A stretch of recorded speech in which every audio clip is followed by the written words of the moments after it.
الحمد لله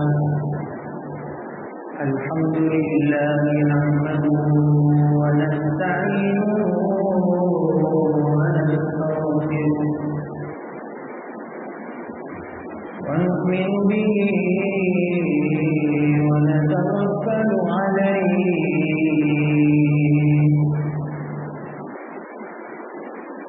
ونعوذ بالله من شرور أنفسنا ومن سيئات أعمالنا من يهده الله فلا مضل له ومن يضلل فلا هادي له ونشهد أن لا إله إلا الله وحده لا شريك له ونشهد أن سيدنا ونبينا ومولانا محمدا عبده ورسوله صلى الله تبارك وتعالى عليه وبارك وسلم تسليما كثيرا كثيرا أما بعد فأعوذ بالله من الشيطان الرجيم بسم الله الرحمن الرحيم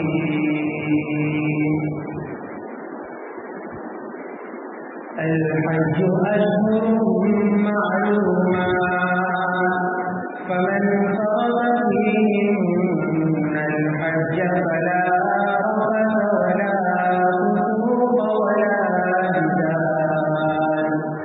ولا جدال في الحج وقال تعالى ولله على الناس حج البيت من استطاع إليه سبيلا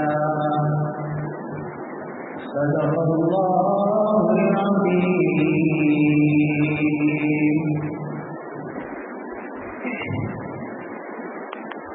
بزرگان محترم،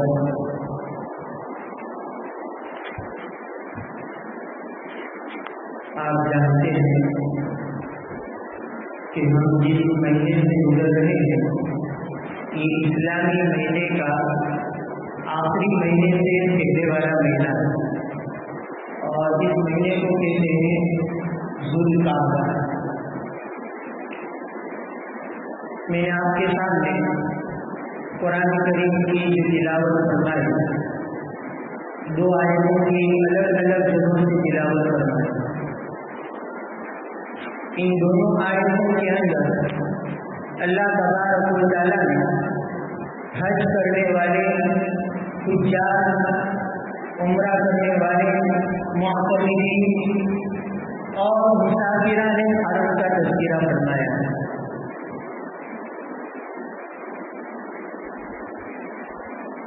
حج کے اللہ تبارک و تعالیٰ نے چند مہینے مقرر کر رکھے ہیں. انہی مہینوں کے اندر حج کیا جا سکتا ہے، اس کے علاوہ آپ حج نہیں کر سکتے. گویا وہ دو مہینے شوال، ذی القعدہ اور ذی الحجہ کے شروع کے 10 دن اور اس کے بعد 10 دن کے اندر مزید 3 دن کا اضافہ، یعنی 13 ذی الحجہ تک. گویا آپ حج کا احرام باندھنا چاہتے ہیں تو آپ رمضان میں نہیں باندھ سکتے. ہاں، شوال سے آپ باندھ سکتے ہیں. شوال میں ذی القعدہ اور ذی الحجہ وہاں تک، اور اس کے بھی شروع کے 10 دنوں کے اندر 8 ذی الحجہ تک آپ احرام باندھ سکتے ہیں. اس کے بعد نہیں. اس لیے کہ حج نام میں ارکان مخصوصہ کو مخصوص اوقات میں مخصوص طریقے سے ادا کرنے کا نام. حج کے ان کے ارکان مخصوص ہیں، اس کا وقت وہ بھی خاص، اور اس کے جو مقامات ہیں وہ بھی خاص، اسی طریقے سے حج کیا جائے، اس کے علاوہ آپ حج نہیں کر سکتے۔ اس وقت میں آپ کے سامنے مسائل نہیں بیان کروں گا، حج کے فضائل بھی نہیں بیان کروں گا، بلکہ وہ حضرات جو حج اور عمرہ کے لیے جا رہے ہیں ان کے لیے کچھ ہدایات کہ وہ جائے تو کیا کرے، مسائل کے اعتبار سے نہیں، ہدایات کے اعتبار سے۔ حج کرنے والا حاجی جس کو لوگ حج سے پہلے ہی حاجی کہہ دیتے ہیں، حالانکہ اللہ کے نبی صلی اللہ علیہ وسلم نے کسی حاجی کو حاجی کہنے کو بھی پسند نہیں کیا۔ اب حج کے لیے جانے والے لوگ یہاں سے روانہ ہوتے ہیں تو کچھ لوگ یا تو مکہ المکرمہ زادہ اللہ شرف و تعظیمہ جاتے ہیں، یا کچھ لوگ پہلے مدینہ المنورہ زادہ اللہ شرف و تعظیمہ جاتے ہیں، کچھ مدینہ پہلے جاتے ہیں تو کچھ پھر بعد میں مکہ المکرمہ جاتے ہیں۔ مکہ المکرمہ اور مدینہ المنورہ یہ دونوں جو شہر ہیں وہ دنیا کے شہروں میں سب سے زیادہ بابرکت اور عظیم شان شہر ہے۔ مکہ المکرمہ اس کی عظمت کو اور اس کی فضیلت کو بیان کرنے کے لیے اللہ تبارک و تعالیٰ نے قرآن کریم میں اس کی قسم کھائی۔ کسی شہر کی اللہ نے قرآن میں قسم نہیں کھائی سوائے مکہ المکرمہ، اس شہر کی اللہ تعالیٰ نے قرآن کریم میں قسم کھائی، اور یہ دونوں قسموں کا تذکرہ قرآن کریم کے آخری پارے کے اندر ایک سورہ بلد اور ایک سورہ تین والزیتون وطور سینین، اس میں اللہ تعالیٰ نے تذکرہ کیا۔ سورہ بلد میں اللہ تعالیٰ تذکرہ فرماتے ہیں لا اقسم بہذا البلد، میں اس شہر کی قسم کھاتا ہوں، مکہ المکرمہ، اس کی عظمت اس کی فضیلت کی وجہ سے۔ اور سورہ تین میں اللہ تعالیٰ نے فرمایا والتین والزیتون وطور سینین وہذا البلد الامین، اس سورت کے اندر اللہ تعالیٰ نے 4 قسمیں کھائی۔ والتین، سب سے پہلے اللہ تعالیٰ نے انجیل کی قسم کھائی، والتین انجیل کی اللہ تعالیٰ نے قسم کھائی۔ اس کے بعد والزیتون، زیتون اور زیتون کے تیل کی اللہ تبارک و تعالیٰ نے قسم کھائی۔ اس کے بعد تیسری قسم اللہ تعالیٰ نے وطور سینین، تورے سینا کی قسم کھائی۔ حضرت موسیٰ علیہ السلام جس پہاڑ پر گئے ہوئے کوہ طور، اس کی قسم کھائی۔ اور اس کے بعد چوتھے نمبر پر اللہ تبارک و تعالیٰ نے جو قسم کھائی وہ والتین والزیتون وطور سینین وہذا البلد الامین، اور اس امن والے بابرکت معظم محترم شہر کی اللہ تبارک و تعالیٰ نے قسم کھائی۔ اللہ قسم کھاتے ہیں، حضرات مفسرین نے لکھا جس چیز کی قسم اللہ کھائے اس کی عظمت میں اضافہ ہوتا ہے، وہ چیز دوبارہ ہو جاتی ہے اپنی فضیلت کے اعتبار، اپنی عظمت کے اعتبار۔ اس لیے جب حاجی مکہ المکرمہ جا رہا ہے تو نہایت بابرکت شہر میں جا رہا ہے جس کو ام القریٰ کہا جاتا ہے، شہروں کی ماں۔ اس وقت میں مزید تفصیل میں جاؤں گا تو وہ فوراً ختم ہو جائے گا، اس لیے میں تفصیل میں نہ جاتے ہوئے مختصراً آپ کے سامنے عرض کرتا ہوں۔ اور ہمارا یہ عقیدہ کہ دنیا کے سارے شہروں کے اندر اگر کوئی بابرکت شہر ہے تو سب سے پہلے مکہ المکرمہ، اس کے بعد مدینہ المنورہ دوسرے نمبر پر۔ اور ہاں، مدینہ المنورہ میں وہ حصہ جس میں میرے اور آپ کے نبی جناب تاجدار مدنی محمد عربی صلی اللہ علیہ وسلم مدفون ہے، مٹی کا وہ حصہ جو اللہ کے نبی کے جسم سے لگا ہوا ہے، وہ حصہ کعبہ سے، اللہ کے عرش سے اور اللہ کی کرسی سے بھی افضل ہے۔ تو سب سے افضل، یہ ہمارا عقیدہ. لیکن شہروں میں بابرکت شہر مکہ المکرمہ اور اس کے بعد مدینہ المنورہ. سوائے امام مالک کے، امام مالک اس بات کے قائل ہے کہ نہیں، سب سے پہلے میرے نزدیک افضل ترین کوئی شہر ہے تو وہ مدینہ المنورہ، کیونکہ وہاں میرے نبی کی ذات ہے. اور مکہ المکرمہ میں اللہ کی ذات نہیں ہے، اللہ کی تجلیات ہے، اللہ کے انوارات ہیں، اللہ کی طرف سے آنے والے برکات ہیں اور اللہ کی طرف سے آنے والے فیوزات. اسی لیے امام احمد ابن حنبل نے مسند احمد میں ایک روایت نقل فرمائی ہے کہ مکہ المکرمہ میں جہاں کعبۃ اللہ ہے تو کعبۃ اللہ کے بالکل بیچ میں اللہ تبارک و تعالیٰ نے جنت کے 8 دروازوں کو کھول دیا. دنیا کا کوئی ایسا شہر نہیں ہے، کوئی ایسی جگہ نہیں ہے کہ اس کے اوپر جنت کے 8 دروازے کھلے ہوئے ہوں سوائے مکہ المکرمہ. اس سے اس کی فضیلت میں اور اضافہ ہو جاتا ہے. عزیزوں، مکہ کی کعبۃ اللہ کی اتنی بڑی فضیلت ہے کہ اس کی فضیلت سما نہ سکی، اس کی فضیلت آ نہ سکی تو ابھر گئی. اتنی ابھری کہ تقریباً اس کے دائیں طرف، اس کے بائیں طرف، اس کے آگے، اس کے پیچھے کا تقریباً 550 کلومیٹر تک کا حصہ کعبۃ اللہ سے تقریباً 550 کلومیٹر تک کا حصہ، اس حصے کو حدود حرم کہتے ہیں.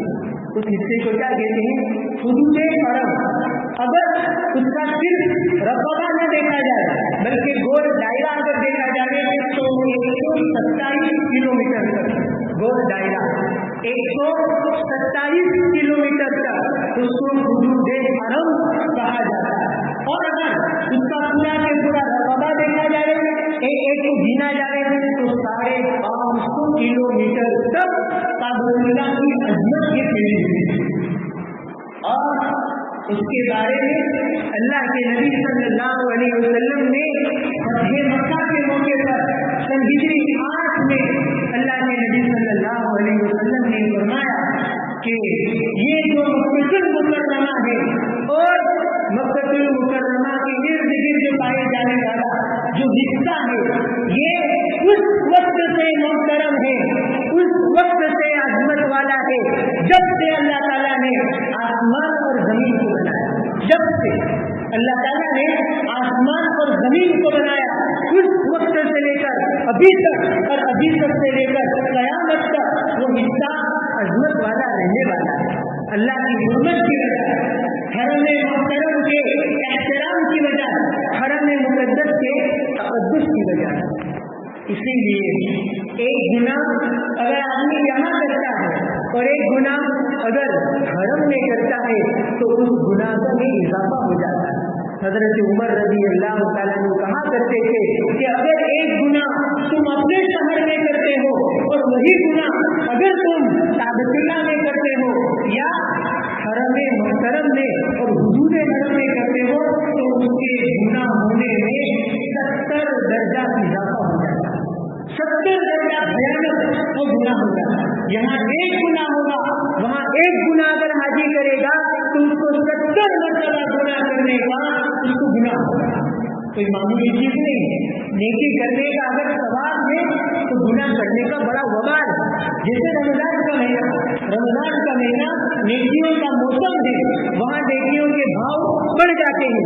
اگر کوئی رمضان کے مہینے میں گناہ کرتا ہے تو اس گناہ کا وبال بھی بڑھ جاتا ہے. یہی حال مسجد کا، ایک گناہ مسجد کے باہر ہو اور ایک گناہ مسجد میں ہو، دونوں میں زمین آسمان کا فرق ہو جائے گا. کیونکہ نیکی میں فرق ہو جائے گا. ایک نماز، فرض نماز اپنے گھر میں پڑھو اور فرض نماز مسجد میں آ کر پڑھو تو آپ کو 27 درجہ نماز پڑھنے کا ثواب ملتا ہے باجمع. تو فرق ہو گیا. اسی طرح گناہ کے اندر بھی فرق ہو گیا. اس لیے جانے والے حجاج سے نہایت عاجزی کے ساتھ یہ درخواست ہے کہ بس تو گناہوں سے بچ کر صرف وہاں جا کر چند ارکان کے کر لینے کا نام حج نہیں ہے. اسی لیے اللہ کے نبی صلی اللہ علیہ وسلم فرماتے ہیں، مسلم شریف کی روایت ہے، امام نسائی نے اس روایت کو سنن نسائی میں نقل کیا ہے، من حج هذا البيت فلم يرفث ولم يصدق رجع كيوم ولدته أمه، جس نے بیت اللہ کا حج کیا اس حال کے ساتھ کہ لم يرفث، کوئی رفث کام نہیں کیا. رفث کام نہیں ہوا، نہ جمع حالت احرام میں اور نہ دوائی جمع. اپنی بیوی سے ایسی باتیں کرنا کہ جس سے بیوی جمع کے لیے قریب آ جائے، جس سے بیوی آنکھ کے ساتھ شہوت کے ساتھ بات کرے، یہ حالت احرام میں منع. تو ایسی باتیں اگر آپ نے نہیں کی، ولم يرفث ولم يفسق، اور آپ نے نہ صغیرہ گناہ کیا نہ کبیرہ گناہ کیا. اگر حاجی اس طرح حج کرتا ہے گناہوں سے بچتے ہوئے، اللہ کی اطاعت کرتے ہوئے، اس کی فرمانبرداری کرتے ہوئے، اللہ کے نبی کی سنت کی اتباع کے ساتھ جب وہ حج سے لوٹے گا تو ایسے لوٹے گا گویا اس کی ماں نے اس کو اپنے پیٹ سے ابھی چلا. لیکن حج کرنے والا حاجی جاتا ہے، حقوق اللہ تو معاف ہو سکتے ہیں، حقوق العباد یہ معاف نہیں ہوتے بغیر توبہ. آپ نے حج کرنے والا حج کے لیے جاتا ہے، بھائیوں کا حق دبا رکھا، لوگوں کا قرضہ لے رکھا، دینے کا نام نہیں ہے. جب تک آپ صاحب حق کو وقت نہیں دو گے وہاں تک آپ کا حج قبول نہیں ہوگا. حقوق العباد ایسی چیز ہے کہ توبہ سے بھی معاف نہیں ہوں گے جب تک کہ جس کو آپ نے تکلیف پہنچائی ہے، جس کا مال ہڑپ کیا ہے، وہ جب تک معاف نہ کر دے وہاں تک معاف نہیں ہوگا. اسی لیے روایت میں آتا ہے ایک حاجی حج کے لیے جاتا ہے اور جب احرام باندھ لیتا ہے، احرام باندھنے کے بعد اللہ کے نبی نے اپنے زمانے کے اعتبار سے کہا حاجی جب حج کے لیے جاتا ہے احرام کی 2 چادریں اوڑھ لیتا ہے، اپنے پیر کو اپنے اونٹ یا گھوڑے کے رکاب میں ڈالتا ہے اور گھوڑے پر بیٹھتا ہے اور کہتا ہے لبیک اللہم لبیک لبیک لا شریک لک لبیک ان الحمد والنعمت لک والملک. جب یہ حاجی کہتا ہے اور اس نے حرام مال سے حج کا ارادہ کیا ہے، اس کی سواری حرام مال سے، اس کا کپڑا حرام مال سے، اس کا زاد و راحلہ حرام مال سے، ایک منادی ندا لگانے والا فرشتہ اعلان کرتا ہے لا لبیک ولا سعدیک، تیرا حج قبول نہیں، تیری حاضری قبول نہیں، تجھے تیری عبادت تیرے منہ پر مار دی جائے. تو لوٹ جا اپنی اسی حرام کمائی کے ساتھ، اپنی اسی حرام لباس کے ساتھ اور اپنی اسی حرام زاد و راحلہ کے ساتھ. تو لوٹ اس حال میں کہ تیرے گناہوں کا بوجھ یہ تیرے کندھوں پر ہو، اور جب تو اپنے گھر لوٹے تو تو بری بات اور مشکل بات کو سنے. یہ فرشتہ اعلان کرتا ہے، کسی بیان ہوتا ہے، کسی معمولی چیز نہیں. لوگ آج کل حج کرنے کو کمال سمجھتے ہیں، عمرے کو عمرہ کرنے کو کمال سمجھتے ہیں، بہت اچھی بات، لیکن آداب کی رعایت کے ساتھ، فرائض کی رعایت کے ساتھ، سنن کی رعایت کے ساتھ. اسی لیے آپ نے سنا ہوگا کہ دنیا بھر کی جہالت اگر آپ کو دیکھنی ہو تو آپ گھر میں جاؤ، آپ کو پتا چلے دنیا بھر کی جہالت. کیوں؟ اس لیے کہ وہاں دنیا کے ہر خطے سے آدمی آتا ہے، دنیا کے ہر خطے کی عورت وہاں آتی ہے، اس لیے آپ کو دنیا بھر کی جہالت وہاں آپ کو نظر آئے. اور جب حاجی حلال مال کے ساتھ جاتا ہے، لباس حلال کا، حج کے لیے خرچ کیا ہوا پیسہ حلال کا، زاد و راحلہ حلال کا، جب وہ کہتا ہے لبیک اللہم لبیک لبیک لا شریک لک لبیک، آسمان کی ندا آتی ہے آ میرے بندے آ، تیری حاضری کو قبول کر لیا گیا ہے، تیری سواری کو قبول کر لیا گیا ہے، تیرے سفر کو قبول کر لیا گیا ہے. اور جب تو یہاں سے لوٹے گناہوں کے بوجھ سے ختم ہو کر لوٹے، جب تو یہاں سے لوٹے ثواب کو لے کر لوٹے، اور جب تو یہاں سے اپنے گھر جا تو تجھے بھلائی کی باتیں سننے کو ملے، اچھائی کی باتیں سننے کو ملے. یہ ہے اس حاجی کے لیے فضیلت جو حلال مال سے کرتا ہے. اس لیے اگر اپنا حج قبول کروانا چاہتے ہو تو حقوق العباد ادا کر کے جاؤ. حقوق العباد، کیونکہ حق اللہ سے پہلے حق العباد، جب تک وہ ادا نہیں ہوگا وہاں تک آپ کا حج قبول نہیں ہو سکتا. حج کے نتائج آپ کو نہیں مل سکتے. ہماری بات یہ چل رہی تھی کہ جب حاجی حرم میں پہنچ جائے، حدود حرم میں جانے کے بعد اس بات کا اہتمام کوئی گناہ ہو، تقریباً 550 کلومیٹر تک چاروں طرف کا رسولہ کوئی گناہ نہیں. اس کی عظمت کا اتنا تقاضا ہے کہ صرف انسان ہی اس کی عظمت کا محور نہیں ہے کہ انسان ہی کے لیے عظمت نہیں ہے بلکہ جانوروں کے لیے چلتی. اسی لیے اللہ کے نبی صلی اللہ علیہ وسلم نے فرمایا کہ حرم اور حدود حرم اس کے جانور کا شکار بھی نہ کیا جائے, وہاں کے جانور کو تکلیف بھی نہ پہنچائی جائے. آپ علیہ السلام نے فرمایا ولا یعضد الشوک, حدود حرم میں وہ گھاس جو اپنے آپ اگی ہے اس گھاس کو اکھیڑا بھی نہ جائے, اس کا بھی حق ہے, اس کی عظمت آپ دیکھو. اور آپ علیہ السلام نے فرمایا کہ آپ کے باپ کا قاتل بھی آ جائے اس کو بھی یہاں قتل کرنے کی اجازت نہیں. یہاں جس طرح انسان محترم اسی طرح حدود حرم میں اگنے والی گھاس یہ بھی محترم, وہاں کا جانور یہ بھی محترم. آپ کو اس چیز کا حق ہے. لیکن اگر آدمی وہاں جا کر گناہ کرے تو وہاں جا کر ناجائز اور حرام کاری میں مبتلا ہو, وہاں جا کر فونوں کے اندر آدمی اپنے ہوٹلوں میں رہ کر فلمیں دیکھتا اور آسانی کے ساتھ نماز چھوڑ دیتا. اللہ اکبر, کتنی بڑی بھیانک کی بات. میں تو یہ سمجھتا ہوں کہ اللہ تعالیٰ نے اس کو برباد کرنے کے لیے اپنے گھر بلایا کہ آ جا میرے گھر پر, میں تجھے وہاں برباد کروں. یہ کوئی معمولی چیز نہیں. آپ علیہ السلام نے ایسے لوگوں کے لیے بددعا دی اور اللہ کے نبی صلی اللہ علیہ وسلم نے ایسے لوگوں کو پسند نہیں کیا. عظمت والی جگہ اور وہاں ہم لوگوں کے حقوق دبا کر جا رہے ہیں. سارے کے سارے انبیاء علیہ السلام و تسلیم جب حدود حرم آ جاتا اپنی سواری سے نیچے اتر جاتے سارے نبی, اور آدم تا اللہ کے نبی صلی اللہ علیہ وسلم. کوئی نبی جب حدود حرم آ جاتا اپنی سواری پر سوار نہیں ہوتا تھا اور اپنے پیروں کے اندر جوتے ہوتے تو ان جوتوں کو نکال دیتا. یہ ہے حرم. اسی لیے امام مجاہد علیہ السلام نے لکھا ہے کہ اگر آپ حرم میں ہیں, حرم میں کسی حاجی کو دھکا دینا اور کسی حاجی کو بھیڑ کے اندر ایک دم سے دھکا دے دینا, جب پتن اس کو تکلیف پہنچا دینا, یہ بھی حرم کی حرمت کے خلاف, یہ بھی حرم کی حرمت کے خلاف. اگر آپ کسی حاجی کو دھکا لگیں گے دھکے, ہر کسی کا نام ہے صبر کرو, پراگندہ بال پراگندہ حال لبیک اللہم لبیک کے پکار, آپ کو صبر بھی کرنا پڑے گا, اس حال کے ساتھ آپ کو حج کرنا پڑے گا. لیکن آپ وہاں بھی جھگڑا کرو. اس لیے روایت میں آتا ہے کہ حج ہو تو بغیر قصور کے گناہوں سے بچتے ہوئے اللہ کی اطاعت کرتے ہوئے تو آپ کا حج قبول ہوگا. اسی لیے حضرت عیاض بن ربیعہ المخزومی رضی اللہ عنہ بیان فرماتے ہیں کہ اللہ کے نبی صلی اللہ علیہ وسلم نے ارشاد فرمایا کہ یہ امت ہمیشہ خیر اور بھلائی کے ساتھ رہے, یہ امت ہمیشہ خیر اور بھلائی کے ساتھ رہے اس وقت تک جب تک کہ وہ حرم محرم کے احترام کو باقی رکھے. جب اس امت نے حرم محرم کے احترام کو ختم کر دیا, وہاں کے تقدس کو پامال کر دیا, تو اس امت سے بھلائی کو چھین لیا جائے گا.